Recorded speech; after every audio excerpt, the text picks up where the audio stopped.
Hi అండి, నమస్తే అండి. నేను ఈశ్వర్. వెల్కమ్ టు బడ్లాస్ కిచెన్. ఇదేంటా అని చూస్తున్నారా? మునగాకు కరివేపాకండి. నేను శుభ్రంగా కడిగి ఆరబెట్టుకున్నానండి డాబా పైన. ఆరిన తర్వాత ఇలా ఉంది. నేను కొంచెంసేపు ఆరబెట్టుకుంటే ఎండకి బాగా ఆరిపోయిందండి. మనకి ఇంత అవసరం లేదు, ఎండక్కర్లేదు. కాకపోతే నేను ఎండకు పెట్టుకునేసరికి బాగా ఎండిపోయింది.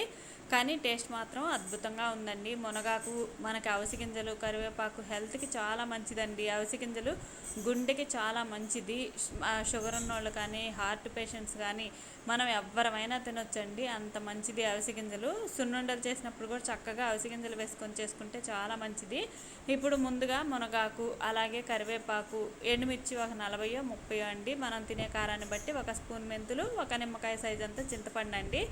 అలాగే 1 కప్పు ధనియాలు, 1/2 కప్పు మినపగుళ్ళు, పచ్చిశనగపప్పు 1 కప్పు, అవిసె గింజలు పెద్ద కప్పుడు, అలాగే జీలకర్ర 1/2 కప్పు, ఎల్లుల్లిపాయలు ఒక 3 రెమ్మలండి. 3 గడ్డలు తీసుకొని ఇలా ఒలిచి పెట్టుకున్నాను. ఇప్పుడు స్టవ్ ఆన్ చేసుకొని కళాయి పెట్టుకొని పచ్చిశనగపప్పు, మినపగుళ్ళు ఇవి వేగిన తర్వాత, పచ్చివాసన పోయిన తర్వాత ధనియాలు, జీలకర్ర కూడా ఇందులోనే వేసుకుందామండి. ఇవి పచ్చివాసన పోయి కమ్మగా స్మెల్ వస్తుంది, మనకి నోట్లో వేసుకుంటే కరకరలాడతాయి. అలా ఇప్పుడు మనకి వేగిన తర్వాత ధనియాలు, జీలకర్ర కూడా వేసుకొని వేయించుకుంటున్నాను. ఇవి కూడా స్మెల్ చాలా బాగుంటాయండి వేగేటప్పుడు. ఇప్పుడు ఇవి కూడా వేగాయి కదా, మనం తీసి పక్కన పెట్టుకొని అందులోనే అవిసె గింజలు వేసుకొని వేయించుకుంటున్నాను. అవిసె గింజలు చెట్పట్లాడుకుంటూ మనకి ఇలా లేస్తుంటాయి, జాగ్రత్తగా దగ్గరుండి స్టవ్ ఆఫ్ చేసుకోండి.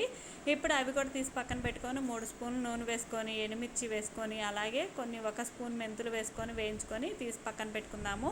అందులోనే కరివేపాకు, ఆ కరివేపాకు కొంచెం వేగిన తర్వాత పక్కకు అనుకొని మునగాకు కూడా ఇందులోనే వేయించుకుంటున్నానండి. ఈ మునగాకు కూడా వేసుకొని మనకి క్రిస్పీగా అయ్యేలాగా వేయించుకోవాలి.